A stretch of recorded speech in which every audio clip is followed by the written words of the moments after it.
Saludos amigos y hermanos del área hispana. Les habla Carlos D. Aponte para la continuación de la Iglesia de Dios. Hoy quiero hablar sobre un tema muy peculiar y que también se está acercando el tiempo para autoexaminarnos a nosotros mismos, el tiempo de la Pascua. Pero quiero enfocarme totalmente en qué es un verdadero cristiano. ¿Qué es un verdadero cristiano? Quizás ustedes han oído muchas veces y variadas definiciones muy contradictorias, pero ¿conocen ustedes la definición bíblica? Ya es tiempo de que ustedes entiendan cuáles son los verdaderos cimientos, las bases fundamentales del cristianismo, el corazón, la raíz, el centro de las enseñanzas de Cristo. Así que escuchen esto. Quiero que ustedes comprendan de una vez y por todas que la mayoría de los que profesan ser cristianos creen exactamente lo contrario de lo que afirman las más simples y claras enseñanzas de Cristo. Vayamos pues a las bases mismas del verdadero cristianismo, lo que comúnmente se conoce como el Sermón del Monte. En realidad, las escrituras que hallamos en los capítulos 5, 6 y 7 de Mateo no son en sí un sermón, aunque muchos individuos les hayan aplicado tal nombre. Esta es una de las primeras contradicciones que ustedes hallarán al comparar las claras y precisas afirmaciones de Cristo con las creencias y prácticas del cristianismo moderno tan generalmente aceptadas. Si tienen sus Biblias a mano, por favor pasemos a Mateo capítulo 5, versículo 1. Mateo capítulo 5, versículo 1. Viendo la multitud, subió al monte y sentándose, vinieron a él sus discípulos. Noten que Cristo quería esquivar a las multitudes. Ahora pasemos más adelante al capítulo 13 de Mateo y leamos los versículos 10 al 15. Mateo capítulo 13, versículos 10 al 15. Entonces, acercándose los discípulos, le dijeron: ¿por qué les hablas por parábolas? Él respondiendo les dijo: porque a vosotros os he dado saber los misterios del reino de los cielos, mas a ellos no le es dado. Porque a cualquiera que tiene, se le dará y tendrá más, pero al que no tiene, aún lo que tiene, le será quitado. Por eso les hablo por parábolas, para que viendo no ven, y oyendo no oyen ni entienden. De manera que se cumple en ellos la profecía de Isaías, que dijo: de oído oiréis y no entenderéis, y viendo veréis y no percibiréis, porque el corazón de este pueblo se ha engrosado, y con los oídos oyen pesadamente, y han cerrado sus ojos, para que no vean con los ojos, y oigan con los oídos, y con el corazón entiendan, y se conviertan, y yo los sane. Cristo dijo, al citar Isaías, que la gente no podría entender, que Él deliberadamente había ocultado su significado para que no fueran convertidos. Por lo anterior, se darán cuenta de que Jesús no vino a convertir al mundo entonces. Él vino a establecer su iglesia, a morir por los pecados de toda la humanidad y a comisionar a sus discípulos que debían de llevar su mensaje a todas las naciones. Cristo vino por muchas causas y ninguna de ellas fue salvar al mundo entero en aquel entonces. Noten pues, nuevamente volviendo atrás a Mateo capítulo 5, versículo 2. Mateo capítulo 5, versículo 2. Leemos que Jesús, abriendo su boca, les enseñaba diciendo, ¿a quién? A sus discípulos. De manera que el erróneamente llamado sermón del monte no fue un sermón, sino una lección privada, personal, que Jesús dio a sus discípulos. Notemos que Él se hallaba sentado. Los siguientes versículos son de los más bien conocidos entre todos los que contiene la Biblia. Quizás muchos de ustedes hasta pueden decirlos de memoria. Y exactamente por eso quise hacer este sermón. Quiero analizar cuidadosamente cada uno de ellos. Quiero tomar estas porciones de las enseñanzas de Cristo, que son bien claras y bien conocidas, para demostrarle con ellas lo totalmente alejados que están del verdadero cristianismo la mayoría de los que profesan ser cristianos en la actualidad.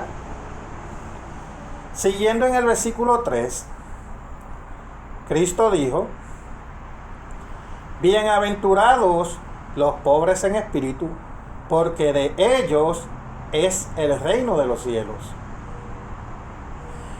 ¿Qué significa ser pobre en espíritu?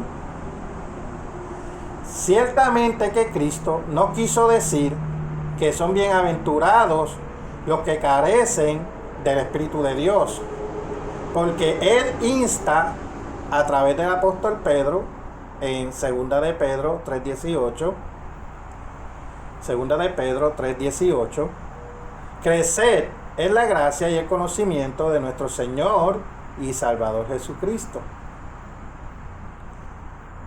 También inspiró al apóstol Pablo para que escribiera en Romanos 8:9, si alguno no tiene el Espíritu de Cristo, no es de él. Y dijo además en Lucas 11:13, pues si vosotros, siendo malos, sabéis dar buenas dádivas a vuestros hijos, cuánto más vuestro Padre Celestial dará el Espíritu Santo a los que se lo pidan.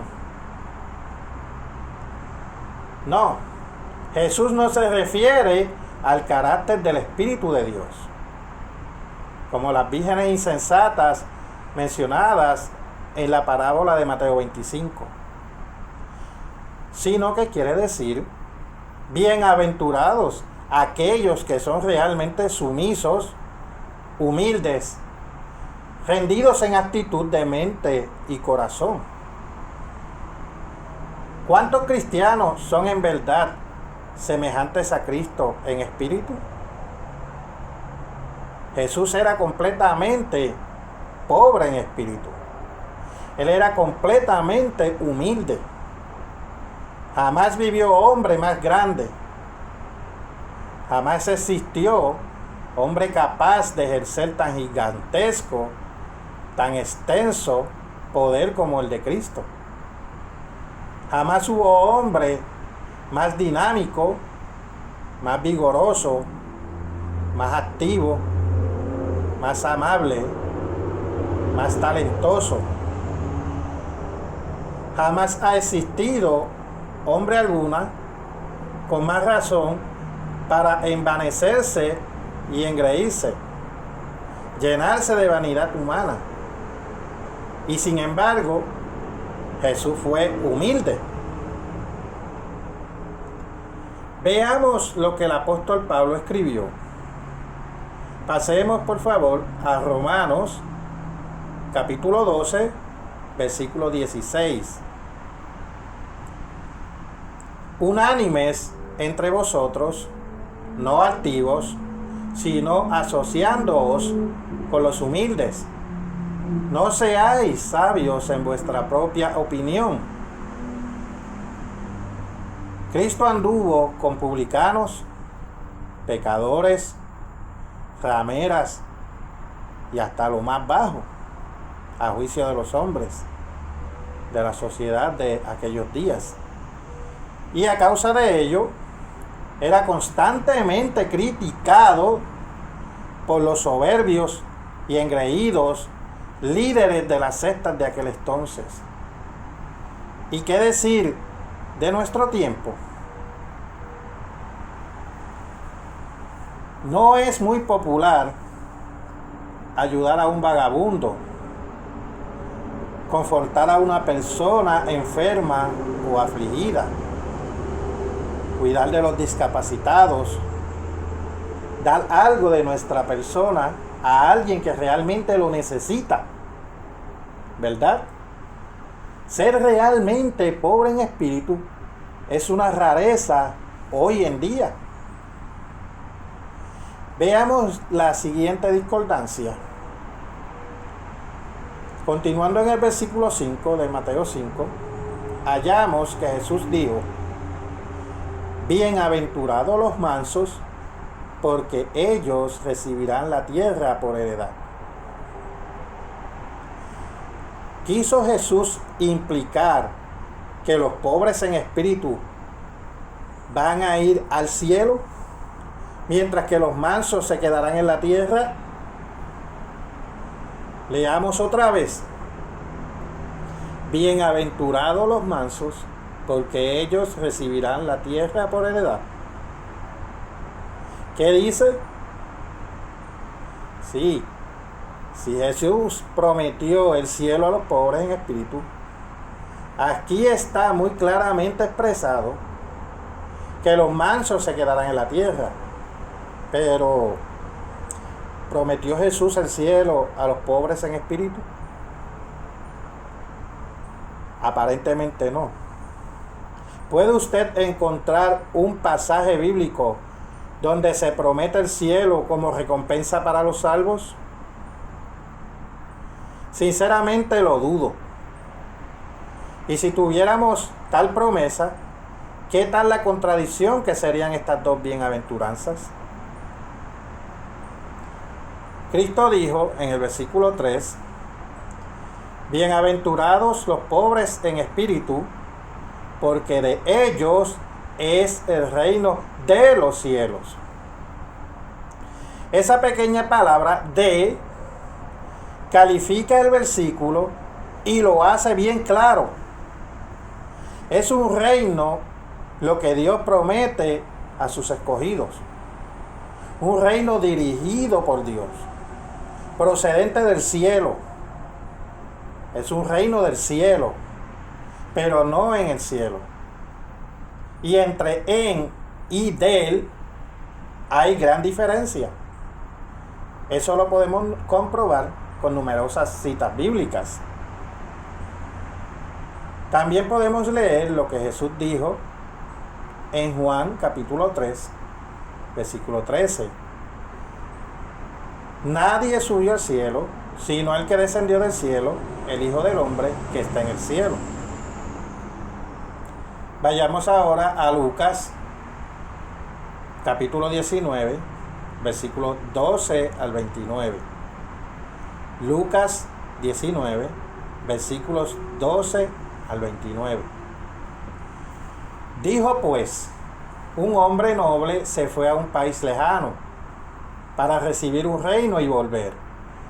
Y llamando a 10 siervos suyos, les dio 10 minas y les dijo: negociad entre tanto que vengo.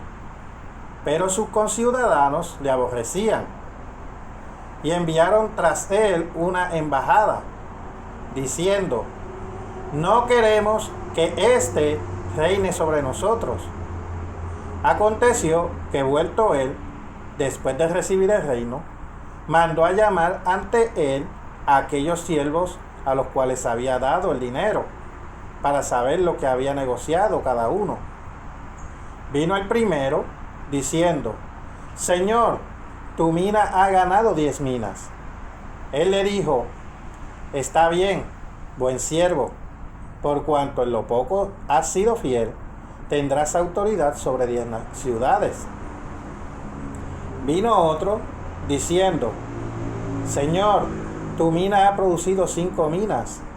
Y también a este dijo: Tú también sé sobre 5 ciudades. Vino otro, diciendo: Señor, aquí está tu mina, la cual he tenido guardada en un pañuelo, porque tuve miedo de ti, por cuanto eres hombre severo, que tomas lo que no pusiste y ciegas lo que no sembraste. Entonces él le dijo: Mal siervo, por tu propia boca te juzgo. ¿Sabías que yo era hombre severo, que tomo lo que no puse y que ciego lo que no sembré? ¿Por qué pues no pusiste mi dinero en el banco, para que al volver yo lo hubiera recibido con los intereses? Y dijo a los que estaban presentes: Quitadle la mina y dadla al que tiene las 10 minas. Ellos le dijeron: Señor, tiene 10 minas. Pues yo os digo que a todo el que tiene se le dará, mas al que no tiene, aún lo que tiene se le quitará. Y también a aquellos mis enemigos que no querían que yo reinase sobre ellos, traedlos acá y decapitadlos delante de mí. Dicho esto, iba adelante subiendo a Jerusalén, y aconteció que llegando cerca de Betfagé y de Betania, al monte que se llama de los Olivos, envió 2 de sus discípulos. Jesús se representa como un hombre de ilustre nacimiento que partió a un lejano país a recibir para sí un reino y volver. Y a su regreso da a sus siervos fieles gobierno a proporción sobre ciudades de la tierra. Juan fue inspirado a escribir lo siguiente acerca de los santos de Dios. Vayamos ahora al libro de Apocalipsis, capítulo 5, versículo 10. Apocalipsis, capítulo 5, versículo 10. Y nos has hecho para nuestro Dios reyes y sacerdotes, y reinaremos sobre la tierra. Veamos que Jesús promete en el mismo libro de Apocalipsis, capítulo 3, versículo 21. Apocalipsis 3, versículo 21. Al que venciere, le daré que se siente conmigo en mi trono, así como yo he vencido, y me he sentado con mi Padre en su trono. Según la profecía de Lucas 1:32, Cristo va a heredar el trono de David, su padre, que está en la tierra.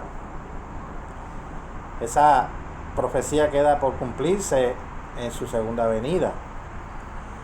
Noten además esto: Isaías profetizó acerca del establecimiento del reino de Dios sobre la tierra. Por favor, ahora volteen al libro de Isaías, capítulo 2, versículos 2 y 3. Isaías, capítulo 2, versículos 2 y 3. Acontecerá en lo postrero de los tiempos que será confirmado el monte de la casa del Eterno como cabeza de los montes, y será exaltado sobre los collados, y correrán a él todas las naciones, y vendrán muchos pueblos y dirán: venid y subamos al monte del Eterno, a la casa del Dios de Jacob, y nos enseñará sus caminos, y caminaremos por sus sendas, porque de Sión, o sea, en Jerusalén, sobre la tierra, saldrá la ley y de Jerusalén la palabra del Eterno. El reino del cielo es un reino gobernado por el cielo, que descenderá del cielo a la tierra. Justamente como la casa de José no está en José, así es el reino del cielo. No va a estar en, sino que procederá del cielo. Volvamos al versículo 4 de Mateo capítulo 5. Mateo capítulo 5, versículo 4. Bienaventurados los que lloran, porque ellos recibirán consolación. De seguro pensarán ustedes que aquí no hay conflicto. Positivamente creen todos los que profesan ser cristianos esta escritura. Jesús dijo: yo he venido para que tengan vida y para que la tengan en abundancia. Juan 10:10. Cristo quiere que tengamos vida y que ésta desborde de gozo. Uno de los primeros atributos del Espíritu Santo de Dios, el cual es la misma mente y naturaleza de Dios, el gozo. Gálatas 5:22. Pero leamos lo que Salomón escribió. Eclesiastés capítulo 1, versículo 18. Porque en la mucha sabiduría hay mucha molestia, y quien añade ciencia, añade dolor. Cristo fue llamado varón de dolores, experimentado en quebranto. Isaías 53:3. Pero, ¿por qué? A causa de la maldad del hombre, por causa del pecado. Cuando toda la humanidad escogió el mal camino, después de que el Creador le había revelado la senda del bien. Por favor, pasemos y veamos eso en Génesis 6, 5 al 6. Génesis 6, capítulo 6, versículos 5 al 6. Vio el Eterno que la maldad de los hombres era mucha en la tierra, y que todo designio de los pensamientos del corazón de ellos era de continuo solamente el mal. Y se arrepintió, o sea, el Eterno sintió pesar. El Eterno de haber hecho hombre en la tierra, y le dolió en su corazón. Si el que más tarde llegó a ser Cristo experimentó gran aflicción y pesadumbre cuando vio la miseria, la enfermedad, la pobreza, la inmundicia, la guerra y la muerte que el hombre se estaba acarreando. Y lo mismo acontece al verdadero cristiano. Sí, bienaventurados son los que lloran ahora, porque ellos serán consolados. Experimentarán gran gozo, felicidad indescriptible en el reino de Dios. Muchos lloran a causa de la persecución, pero padecen persecución alguna la mayoría de los cristianos modernos por adherirse a los modernos y populares conceptos del cristianismo. Ciertamente no. Sin embargo, Jesús dijo: en el mundo tendréis aflicción, pero confiad, yo he vencido al mundo. Juan 16:33. No lejos de sufrir persecución, de tener motivo de llanto, los más de los que profesan ser cristianos hoy en día han llegado a creer exactamente lo opuesto. Ellos se imaginan que pertenecer a una iglesia o tener una fe les dará mejor posición en la comunidad, redundará en mejores relaciones comerciales, les hará parte integrante y aceptable de la vida social en general. Esto también se opone completamente a las enseñanzas de la Biblia. Continuemos con el versículo 5. Bienaventurados los mansos, porque ellos recibirán la tierra por heredad. Hay una gran diferencia entre mansedumbre y debilidad. Jesús era manso, pero no débil.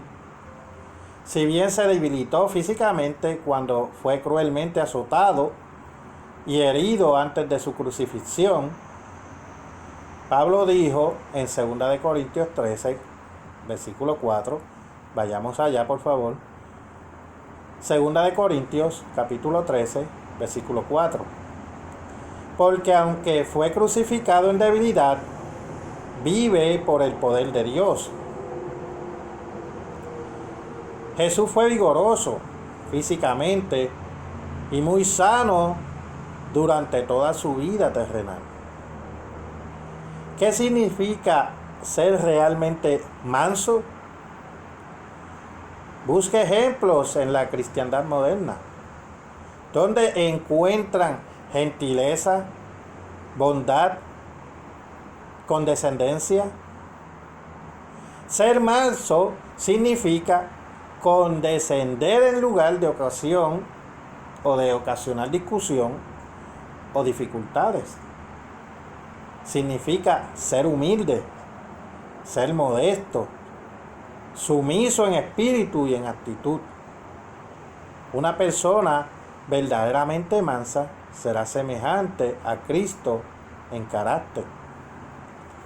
Jesús dijo en Mateo 11:29 lo siguiente. Pasemos a Mateo 11:29. Llevad mi yugo sobre vosotros y aprended de mí, porque yo soy manso y humilde de corazón. Veamos lo que el apóstol Pablo escribió por inspiración divina. Vayamos a Efesios capítulo 4, versículos 1 y 2. Efesios capítulo 4, versículos 1 y 2. Yo pues os ruego que andéis como es digno de la vocación con que fuisteis llamados, con toda humildad y mansedumbre, soportándoos con paciencia los unos a los otros en amor.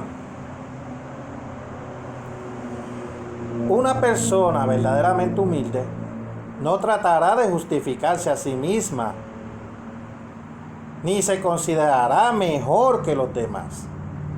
Por lo contrario, una persona humilde estará siempre tratando de imitar a Cristo. Jesús dijo en la siguiente bienaventuranza, versículo 6, bienaventurados los que tienen hambre y sed de justicia, porque ellos serán saciados. ¿Y qué es justicia? Es hacer lo recto, en lugar de seguir el error. Es seguir el camino correcto, en lugar de escoger el camino que parece derecho al hombre. Pero más que eso, ¿cuál es la definición bíblica de justicia? Es esta. Salmo 119, versículo 172. Todos tus mandamientos son justicia. Los 10 mandamientos, la ley santa, justa y perfecta de Dios, son justicias. Nosotros en la continuación de la Iglesia de Dios tenemos un libro totalmente gratuito que puede leer o descargarlo en www.cdlidd.es,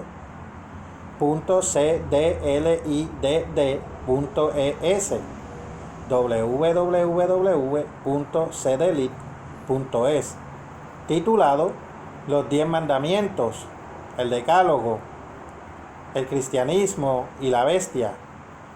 También puedes solicitar el libro impreso a la siguiente dirección: Continuación de la Iglesia de Dios, 1036 W Grand Avenue, Grover Bridge, California 93433. Repito, continuación de la Iglesia de Dios, 1036 W Grand Avenue, Grover Beach, California 93433. En este mismo capítulo 5 de Mateo, versículo 17, Cristo dijo: no penséis que he venido para abrogar la ley o los profetas. No he venido para abrogar, sino para cumplir. Y sin embargo, ¿no siempre ha oído usted lo contrario? ¿No siempre ha oído usted decir que Jesús vino a abolir la ley? ¿Por qué ha oído usted eso? La Biblia no dice tal cosa, sino exactamente lo opuesto. Léanlo en el versículo 19. De manera que cualquiera que quebrante uno de estos mandamientos muy pequeños y así enseñe a los hombres, muy pequeño será llamado en el reino de los cielos, mas cualquiera que los haga y los enseñe, este será llamado grande en el reino de los cielos. Cristo estaba hablando acerca de la ley de Dios y al mismo tiempo, con el mismo pensamiento, explicó que estaba hablando del camino de la justicia. Veamos el versículo 20.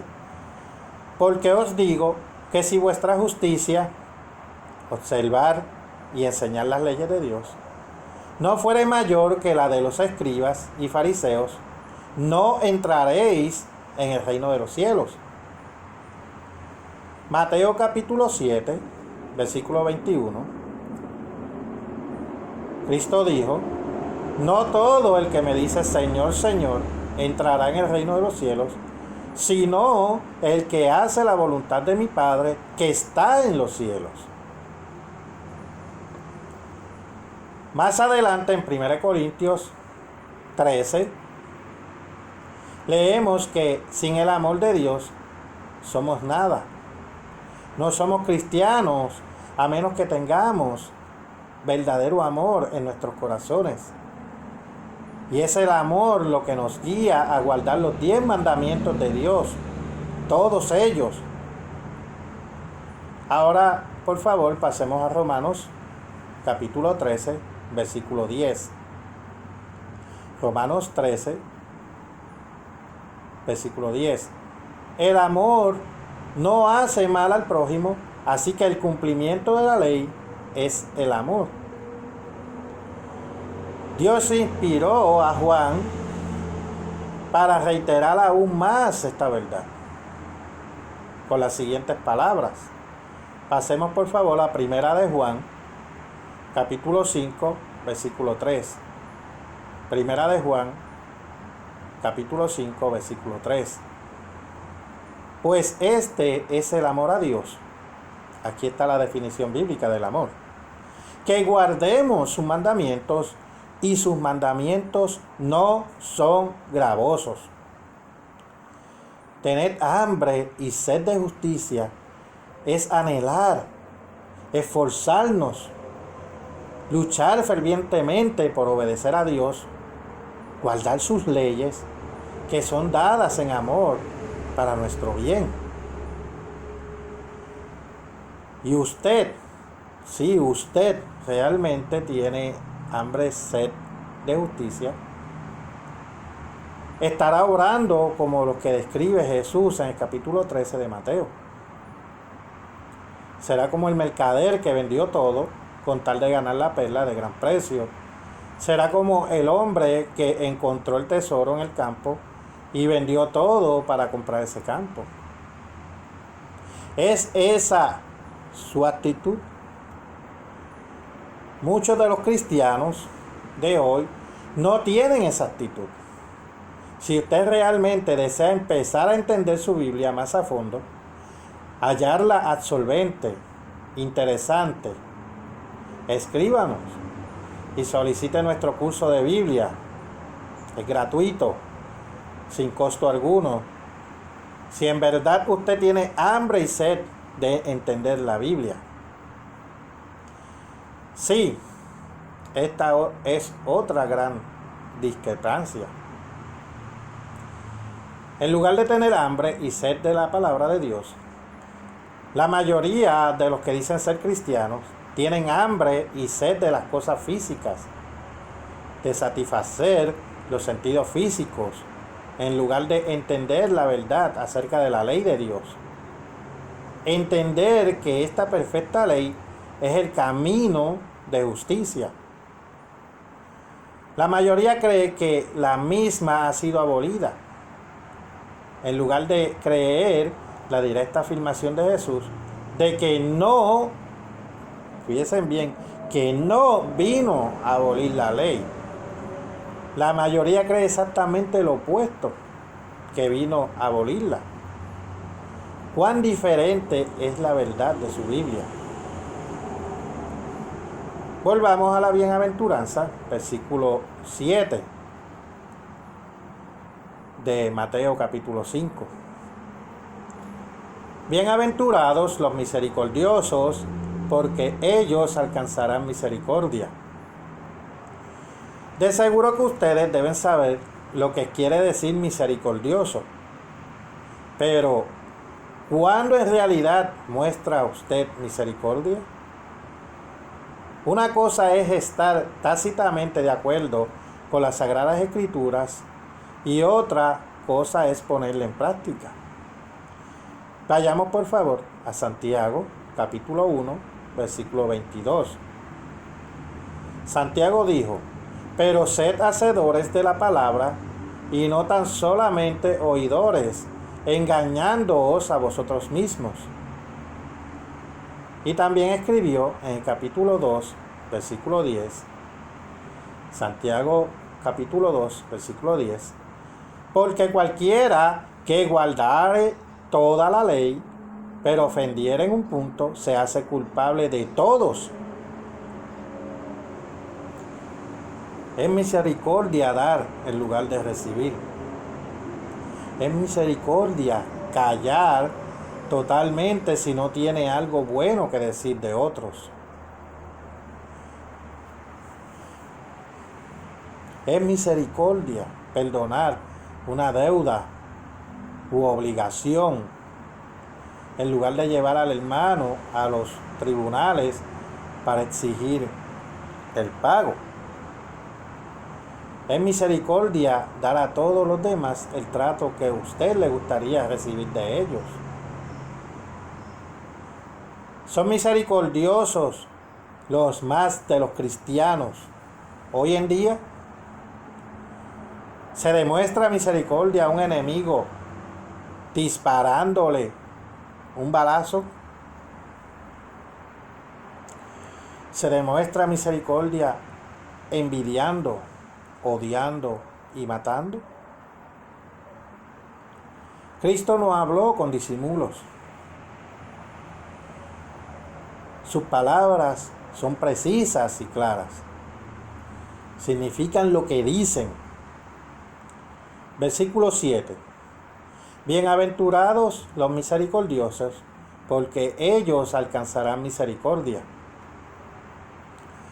Más adelante, al instruirnos sobre cómo orar, Él amplía esta bienaventuranza cuando dice: y perdónanos nuestras deudas, como también en la misma medida que nosotros perdonamos a nuestros deudores. Mateo 6:12. Ahora prosigamos con el versículo 8. Bienaventurados los de limpio corazón, porque ellos verán a Dios. Pero no hay muchos de estos en el mundo de hoy. Veamos lo que Pablo escribió en Tito, capítulo 1, versículo 15.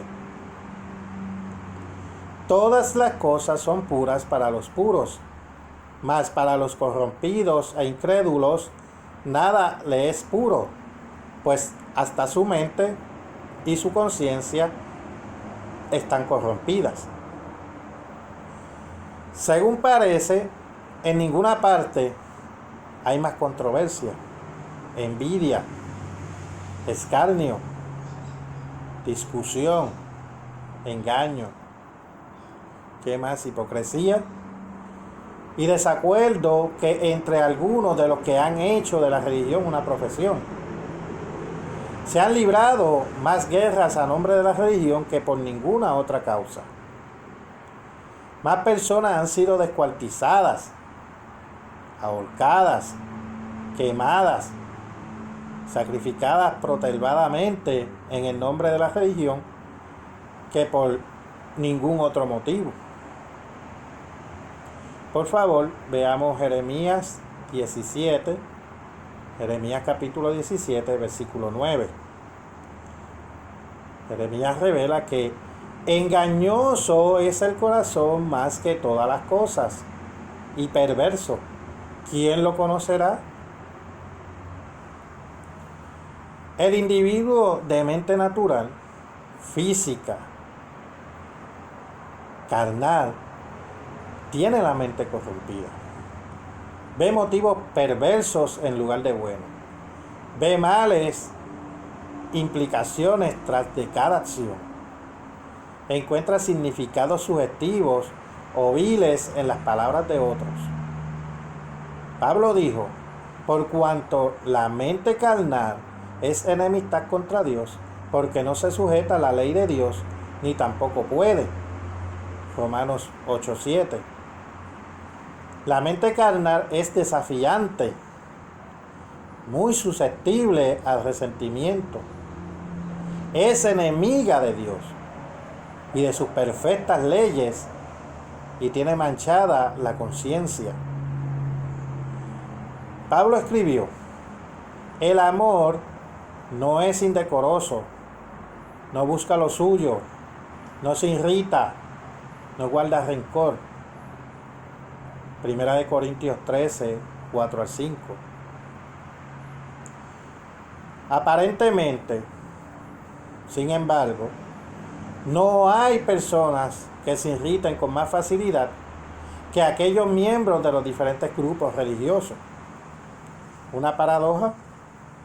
¿O lo opuesto entre las sencillas enseñanzas de su Señor y Salvador y las prácticas comunes y hábitos de la mayoría de los que dicen ser cristianos hoy en día? Volviendo a Mateo capítulo 5, versículo 9. Bienaventurados los pacificadores, porque ellos serán llamados hijos de Dios. Los aficionados a las películas del oeste norteamericano están familiarizados con el famoso revólver de 6 tiros fabricado por Colt en los días de la conquista del turbulento oeste, al que llamaron el pacificador. Hay razón para sospechar que este nombre fue tomado de la Biblia. Y es precisamente esta la filosofía del mundo actual. El camino a la paz, se cree, es por medio de la guerra. Si usted va a la guerra, tendrá paz. Pero reflexionemos por un momento. El mundo siempre ha estado en guerra. Y no hace muchos años se libró la guerra para acabar con todas las guerras. Pero ¿se ha acabado la guerra? ¿Ha sido práctico el camino del hombre? ¿Ha dado resultado el modo de obrar del hombre? ¿Han finalizado todas las guerras? Jesús dijo, amad a vuestros enemigos, bendecid a los que os maldicen, haced bien a los que os aborrecen y orad por los que os ultrajan y os persiguen. Mateo 5, versículo 44. ¿Cree la mayoría de los cristianos esta escritura? Por supuesto. Pero, ¿la practican? ¿No es acaso tiempo ya que dejemos de engañarnos a nosotros mismos? Ustedes saben que los cristianos de nombre no practican estas cosas. Cuando un verdadero cristiano se refiere a esta enseñanza de Cristo como una razón de su creencia en lo que no se debe matar, otros feligreses cristianos se burlan de él. Ciertamente parece ridículo a la mayoría de los cristianos de hoy seguir las enseñanzas de Cristo, y sin embargo osadamente se apropian de su nombre. Cuando los países están envueltos en conflictos bélicos y batallas, los padres y madres y familiares oran por su ser querido que se encuentran en acción militar, e incluso iglesias hacen lo mismo con algún feligrés que se encuentra en tal situación. En muchos casos, los muchachos están en frente de batalla, aunque de distintas razas y distintas lenguas, profesan la misma religión, y de haber estado en la misma comunidad, hubieran asistido a la misma iglesia. Los cristianos en todas partes usan el mismo libro, utilizan, predican, escriben y leen de vez en cuando la Biblia. Y no importa en qué lugar la encuentre o en qué idioma, la Biblia siempre dice lo mismo. Jesús dijo: amad a vuestros enemigos. ¿Cuántos cristianos creen que deberían amar a sus enemigos? Dejémonos ya de engañarnos. Usted no demuestra amor hacia alguien disparándole a quemarropa o hiriéndole grotescamente y permitiendo que se desangre hasta que muera. No, usted no demuestra amor a su enemigo quitándole la vida. Si nos autonombramos cristianos, pero nos avergonzaría conmovedoramente profesar con franqueza y sinceridad que deseamos seguir de veras, que anhelamos vivir de acuerdo con las palabras de aquel cuyo nombre nos apropiamos. Sí, bienaventurados son los verdaderos pacificadores, porque ellos serán llamados hijos de Dios. Dios está produciendo hijos. Veamos Primera de Juan, capítulo 3, versículos 1 y 2. Juan escribió: mirad cuán amor nos ha dado el Padre para que seamos llamados hijos de Dios. Por esto el mundo, la sociedad de esta era, la gente a nuestro alrededor, no nos conoce porque no le conoce a Él. Amados, ahora somos hijos de Dios y aún no se ha manifestado lo que hemos de ser, pero sabemos que cuando Él se manifieste, no inmediatamente a nuestra muerte, seremos semejantes a Él porque le veremos tal como Él es. Nacer de Dios es llegar a asemejarse a Dios, ser igual a Dios. Es convertirse en miembro de la familia de Dios. Vayamos a Romanos, capítulo 8, versículo 18. El apóstol Pablo escribe: pues tengo por cierto que las aflicciones del tiempo presente no son comparables con la gloria venidera que en nosotros ha de manifestarse. Se le llama a Jesús el primogénito entre muchos hermanos. Eso está en 1 Corintios 15, versículo 20, versículo 23. Colosenses capítulo 1, versículo 15 y también 18. Romanos capítulo 8, versículo 29. A aquellos que hacen la paz se les promete la herencia gloriosa de ser parte de la familia misma de Dios. Continuemos con Mateo capítulo 5, versículo 10. Jesús dijo: bienaventurados los que padecen persecución por causa de la justicia, porque de ellos es el reino de los cielos. Recuerden que Él dijo: en el mundo tendréis tribulación.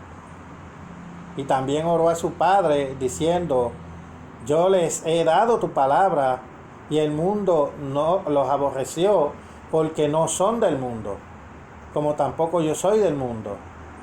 Juan capítulo 16, versículo 33 y Juan capítulo 17, versículo 14. Cristo ordenó a sus discípulos separarse de la sociedad a su alrededor, salir del mundo y hacer, creer y practicar cosas diferentes. Nos van a perseguir y a torturar y hasta asesinarnos por causa de la justicia. Y justicia son todos los mandamientos de Dios. Así que vamos a padecer todo eso por guardar los mandamientos de Dios. Y con respecto a esta cuestión tan vital, noten el lenguaje firme y determinante de la palabra de Dios. Vayamos ahora a Santiago capítulo 4, versículo 4. Santiago capítulo 4, versículo 4. Oh almas adúlteras, ¿no sabéis que la amistad del mundo es enemistad contra Dios? Cualquiera, pues, que quiera ser amigo del mundo, se constituye enemigo de Dios. Ahora, por favor, iremos a Primera de Juan, capítulo 2, versículos 15 al 17. Primera de Juan, capítulo 2, versículos 15 al 17. Juan ordena a los verdaderos cristianos, versículo 15, no améis al mundo ni las cosas que están en el mundo. Si alguno ama al mundo, el amor del Padre no está en él. Porque todo lo que hay en el mundo, los deseos de la carne, los deseos de los ojos y la vanagloria de la vida, no proviene del Padre, sino del mundo. Y el mundo pasa y sus deseos, pero el que hace la voluntad de Dios, voluntad que está expresada en su palabra, permanece para siempre. Se apartan en verdad del mundo la mayoría de los cristianos de hoy, separándose de sus costumbres, sus hábitos y maneras de obrar. Llegan los más a ser tan admirablemente diferentes que sus vecinos, amigos, asociados y hasta sus mismos parientes se quedan asombrados por el gran cambio operado en sus vidas. Pasemos a Romanos, capítulo 12, versículos 1 al 2. Pablo dice, os ruego por las misericordias de Dios que presentéis vuestros cuerpos en sacrificio vivo, santo, agradable a Dios. No os conforméis a este siglo, a este mundo, sino transformaos por medio de la renovación de vuestro entendimiento, para que comprobéis cuál sea la buena voluntad de Dios, agradable y perfecta. Dios amonesta por medio de Juan, Apocalipsis 18:4,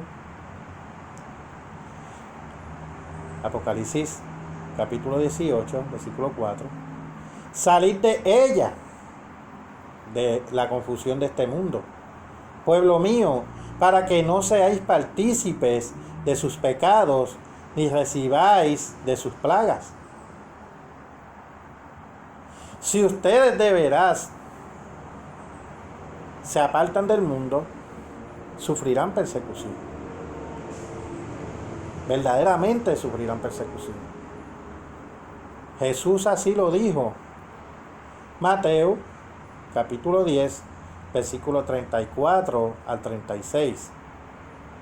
Mateo, capítulo 10, versículos 34 al 36. No penséis que he venido para traer paz a la tierra. No he venido para traer paz, sino espada, porque he venido para poner en disensión al hombre contra su padre, y a la hija contra su madre, y a la nuera contra su suegra, y los enemigos del hombre serán los de su casa. Si ustedes empiezan a cambiar, si de veras entregan su vida a Dios, si en realidad empiezan a obrar como Cristo obró, a vivir como Él vivió, sufrirán persecución. Jesús prosigue para describir cómo los verdaderamente convertidos se regocijarán cuando sean objeto de persecución por vivir justa y piadosamente en este presente mundo malo. Siguiendo el versículo 12 de Mateo 5, él dice: gozaos y alegraos, porque vuestro galardón es grande en los cielos, porque así persiguieron a los profetas que fueron antes de vosotros. Sí, grande e incomprensible es la recompensa de los verdaderos santos de Dios, reservada para ellos en los cielos.